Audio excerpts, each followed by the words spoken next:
Hello, मैं स्वतः अवलोधी। इस वीडियो को देखने सुनने वालों को प्रणाम, सत श्री अकाल, नमस्ते और जय श्री राम।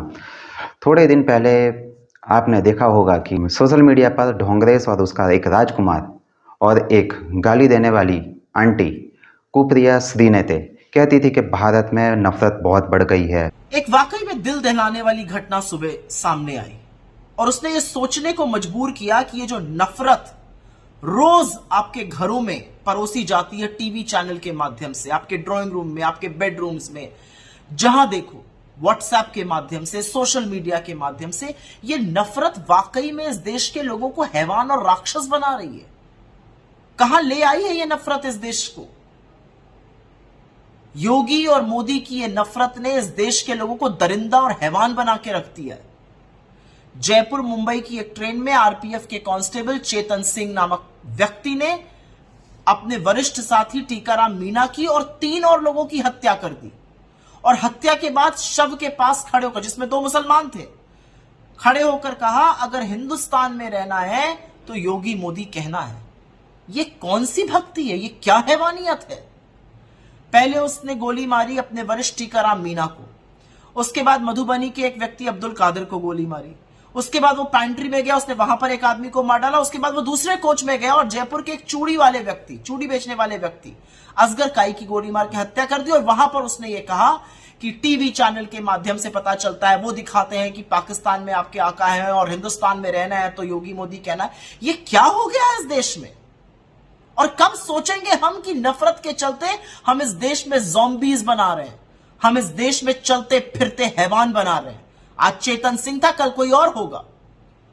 इस पर विचार कब होगा? क्या नफरत से भरा यह देश कभी आगे बढ़ पाएगा? क्या इस कदर नफरत घोलने के बाद इस देश का अस्तित्व बचेगा?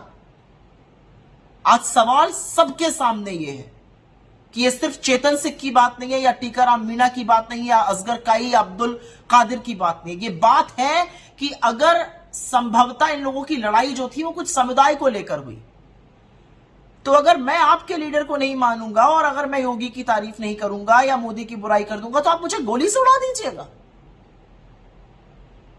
अब आप उसको जो भी कह लीजिए, आप कहने वाले कह रहे हैं कि वो मानसिक रूप से परेशान था, तो ऐसा व्यक्ति नौकरी पर ही क्यों था?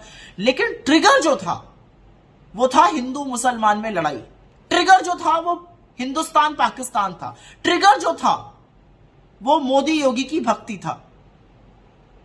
अपने देश के लोगों को मारने वाले लोग हैवान होते हैं और इस देश में हैवानियत और दरिंदगी भरने का काम मोदी जी और योगी जी आप कर रहे हैं। और अपने मीडिया के साथियों से कहूंगी, आपके हाथ खून से सने हुए हैं, क्योंकि इस कत्लेआम में आप भी उतने ही शामिल हैं। ये जो रोज नफरत का बाजार लगाते हैं, याद रखिए ये लोगों की जान ले रहा है। ऐसा ही एक हैदराबाद का मवेशी जो कहता था कि भारत में हिंदुओं के अंदर रेडिकलाइजेशन किया जा रहा है, और अभी 2 दिन पहले जयपुर एक्सप्रेस का जो कांड है, उसके बाद पूरा का पूरा लेफ्टिस्ट इस्लामिस्ट मीडिया और उसके जो कार्यकर्ता हैं अर्थात जिहादी हैं, वो सोशल मीडिया के ऊपर हिंदुओं को हिंदू टेररिस्ट, हिंदू आतंकवाद, हिंदुत्व आतंकवाद के नाम से उनको बदनाम कर रहे थे। परंतु अचानक 31 जुलाई और उसके पहले मुहर्रम के टाइम पर जो मुसलमानों ने अपनी इस्लामिक शांति प्रियता का प्रदर्शन किया है, वो देखने के लायक है। आपने देखा होगा कि हरियाणा नूह में, मेवात में मुस्लिमों ने एक प्री प्लान करके, जैसे दिल्ली में किया था, जैसे राजस्थान में के करौली में किया था, जैसे खरगोन मध्य प्रदेश में किया था, वैसा ही प्री प्लान करके मुस्लिमों ने हिंदुओं के ऊपर अर्थात वीएचपी की, बजरंग दल की जो कलश यात्रा थी, उसके ऊपर हमला किया। मैं यहाँ पर हिंदुओं को कुछ चीज़ें बताना और समझाना चाहता हूँ।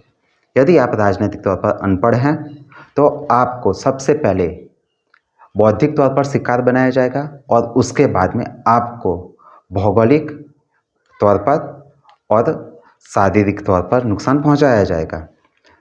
बौद्धिक तौर पर आपको ऐसे नुकसान पहुंचाया जाएगा कि आपको बताया जाएगा कि जहाँ जहाँ बीजेपी आरएसएस होती है, हिंदू होते हैं, वहाँ पे दंगे होते हैं। तो सबसे पहले आप अपने मन में से एक ख्याल, एक कुतर्क, एक राजनीतिक कुविमर्श को निकाल दीजिए, क्योंकि फ्रांस में, स्विट्ज़रलैंड में, डेनमार्क में, नॉर्वे में, स्पेन में, इटली में, यहाँ तक कि पाकिस्तान में, बांग्लादेश में, ईरान में कहीं पर भी हिंदू बहुल नहीं है। दूसरी चीज़, लोग कहते हैं कि हिंदू खुद षड्यंत्र और साजिश करते हैं और बीजेपी उसको आगे बढ़ाती है।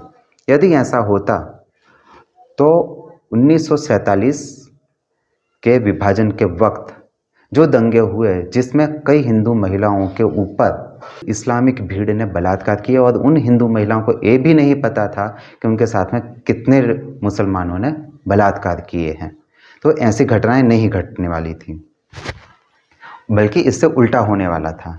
दूसरी चीज़, लोग कहते हैं कि बीजेपी ऐसा करवाती है। यदि बीजेपी ऐसा करवाती होती तो आज तक जिन राज्यों में बीजेपी है और नहीं है तो वहाँ पर धर्मांतरण और दंगे नहीं होते। केरल में बीजेपी शासन में नहीं है, वहाँ खुद ईसाई पाश्चर और ईसाई लोगों ने कहा था कि हमारे साथ में लव जिहाद हो रहा है।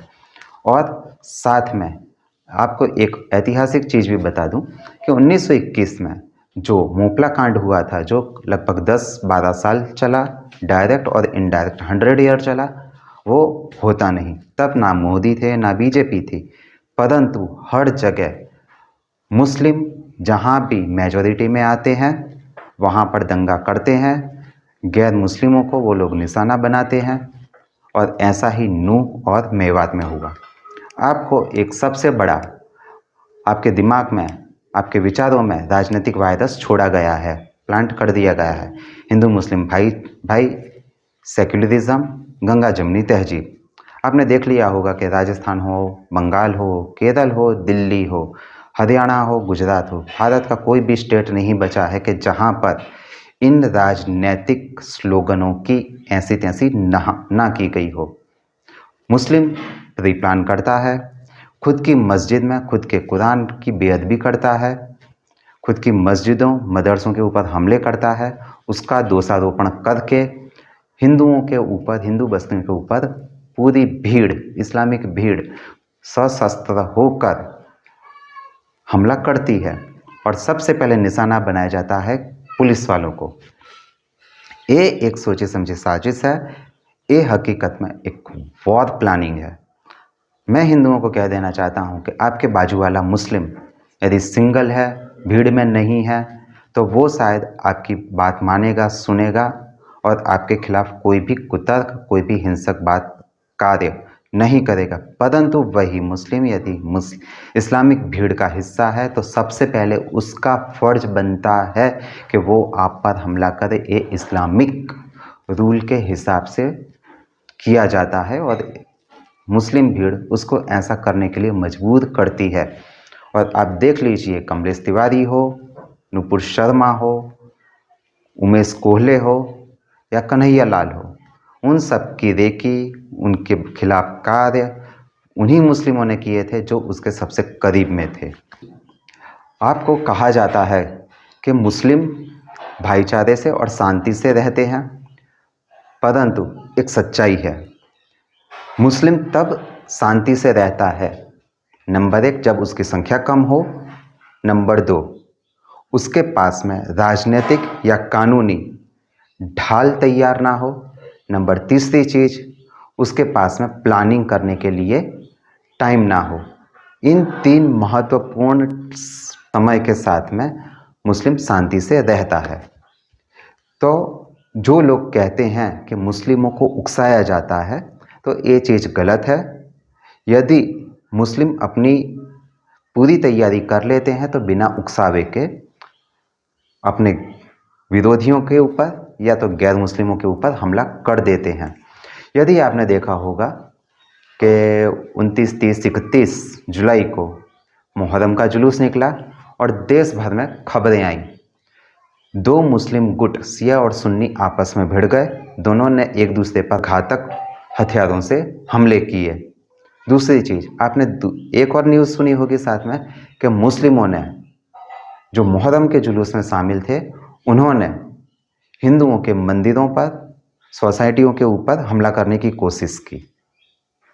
अब ये क्या बताता है, इसके साथ में उस थियरी का, उस राजनीतिक थियरी का विच्छेदन हो जाता है, यानी पोस्टमार्टम हो जाता है, जो कहती है कि मुस्लिमों को भड़काया जाता है, मस्जिदों के सामने डीजे बजाया जाता है, जय श्री राम के नारे लगाए जाते हैं।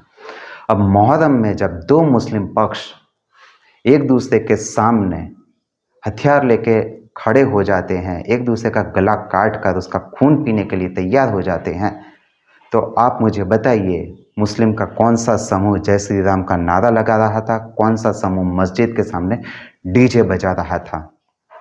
ये आपके दिमाग में लुटियंस पिद्दी इस्लामिस्ट मीडिया के जिहादियों का काम है, जो आपके दिमाग में ऐसी चीज़ें डालती है, जो वाइट वॉश करते हैं, जो इस्लामिस्टों के द्वारा किए गए जिहादी हमलों, दंगाई हमलों का और इस्लामिक बलात्कारों का समर्थन करते हैं।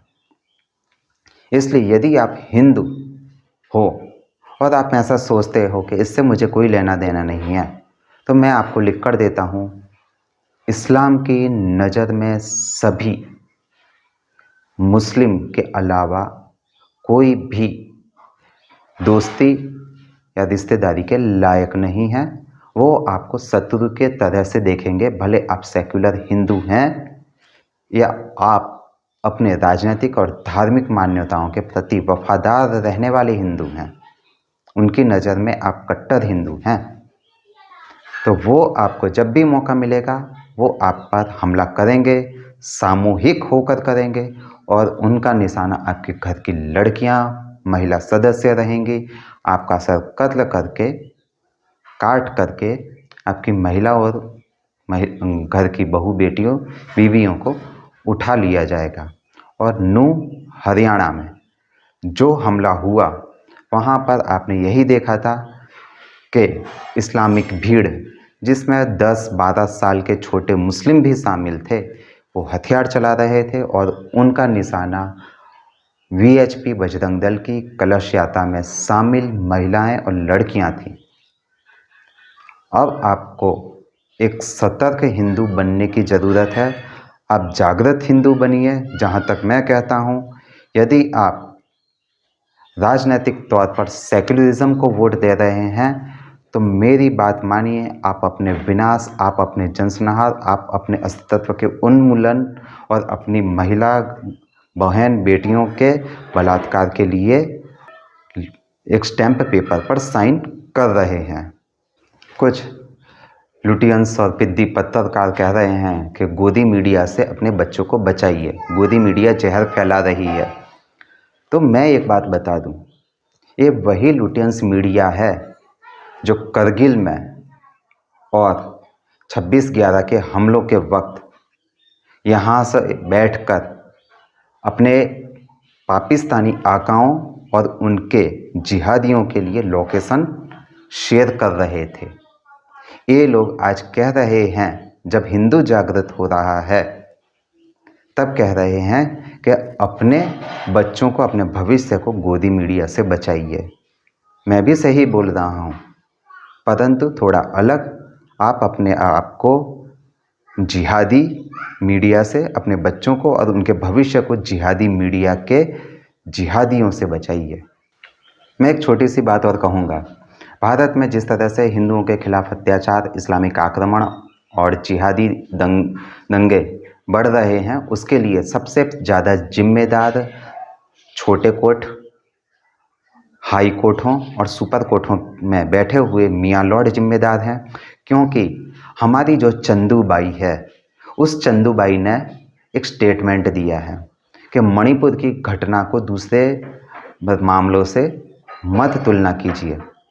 उसने सिर्फ ऐसा बोला है कि मणिपुर की घटना सबसे ज़्यादा महत्वपूर्ण है, और भारत के अन्य राज्यों में यदि हिंदुओं के साथ में ऐसा है तो होने दीजिए, हमें उससे कोई मतलब नहीं है, और हिंदुओं के साथ में ऐसा होना चाहिए। और ऐसे ही स्टेटमेंट भारत में दंगे करवाते हैं, परंतु राजनीतिक पार्टियां और ख़ास करके जो मोदी सरकार है, वो भी इस चीज़ में अब पसमानदा प्रेम में इतनी व्यस्त हो चुकी है कि उसे ये समझ में नहीं आ रहा है कि ये दंगे यदि नियमित तौर पर होते रहेंगे तो उनका 5 ट्रिलियन इकोनॉमी प्लान धरा का धरा रह जाएगा, और भारत तीसरे नंबर की जीडीपी बनने से चूक जाएगा। परंतु हमारे मोदी जी को पासमानदा प्रेम जो जागा है उसकी कीमत अलग अलग राज्यों में हिंदू चुका रहा है। जहाँ तक मैं मानता हूँ कि यदि आप अपराधी को मानवीय अधिकार देते हैं तो आप अपराध को खुद समर्थन दे रहे हैं, आप अपराध को बढ़ने के लिए एक अच्छा सा मौका, एक अच्छा सा वातावरण प्रदान कर रहे हैं।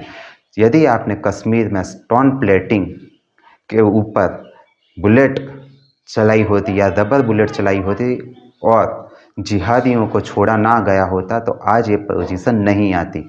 दूसरी चीज़, आपने कुछ नए ऐसे कानून बनाने की ज़रूरत थी जिसमें भारत के अंदर इस्लामोफोबिया शब्द और सेकुलरिज्म शब्द को प्रतिबंधित करना चाहिए था, क्योंकि ये दोनों शब्द ऐसे हैं, एक शब्द हिंदू के जनसंहार को बढ़ाता है, प्रमोट करता है, और दूसरा शब्द हिंदुओं के खिलाफ किए गए इस्लामिक अत्याचारों, आतंकी हमलों, जिहादी हमलों को शील्ड अर्थात ढाल प्रदान करता है। पर हमारे मोदी जी पसमानदा प्रेम में और सबका विश्वास जीतने में इतने व्यस्त हैं, इतने मस्त हैं कि उन्होंने सबसे पहले मणिपुर जलवा दिया, उसके बाद में राजस्थान, मध्य प्रदेश, दिल्ली, अब हरियाणा जल रहा है। पता नहीं कि बंगाल में हिंदुओं की क्या हालत है, क्योंकि जो राजनीतिक पार्टियां अपने कार्यकर्ताओं को नहीं बचा पाती है, हकीकत में आप अपने विपक्ष के जाल में फंस चुके हैं। जो ये बता रहा है, ये समझा रहा है कि जो राजनीतिक पार्टी अपने कार्यकर्ता को बचा नहीं पा रही है वो हिंदुओं को और भारत को सुरक्षित नहीं रख पाएगी। ये ऐसा संदेश वो आपके जो विरोधी हैं, राजनीतिक विरोधी हैं, जो भारत के विरोधी हैं, जो हिंदुओं के विरोधी हैं, वो ये संदेश सफलतापूर्वक हिंदुओं में प्लांट कर चुके हैं और मोदी सरकार इससे रोकने में, इससे असरकारक तरीके से निपटने में पूरी तरह से विफल, असफल, असहाय, निसहाय दिख रही है। जहाँ तक मैं मानता हूँ कि भारत में हिंदू मुस्लिम दंगों का इतिहास है और इसके लिए एक्सक्यूज़ देने के लिए हिंदुओं को बीजेपी, आरएसएस, मोदी जरूरी नहीं है कि वो परिबड़ हो या वो कारण हो, परंतु इस्लामिक दीनी तालीम मुस्लिमों को हर गैर मुस्लिम के खिलाफ लड़ने के लिए उकसाती है और इस्लाम मूलतः राजनीतिक विचारधारा है जिसका एकमात्र उद्देश्य हर सत्ता को हराकर खुद की सत्ता स्थापित करना है। यदि इस्लाम धर्म होता तो वो ऐसी चीज़ें करते नहीं, क्योंकि यहूदियों ने अपने आप को सुधारा, ईसाइयों ने अपने आप को सुधारा, हिंदुओं को ऐसा करने की ज़रूरत ही नहीं पड़ी, क्योंकि वो सिमटते जा रहे थे। यदि हिंदुओं का धर्म सबसे ज़्यादा हिंसक और सहिष्णु होता तो आज इस्लाम और ईसाइयत नहीं होती। धन्यवाद, नमस्ते।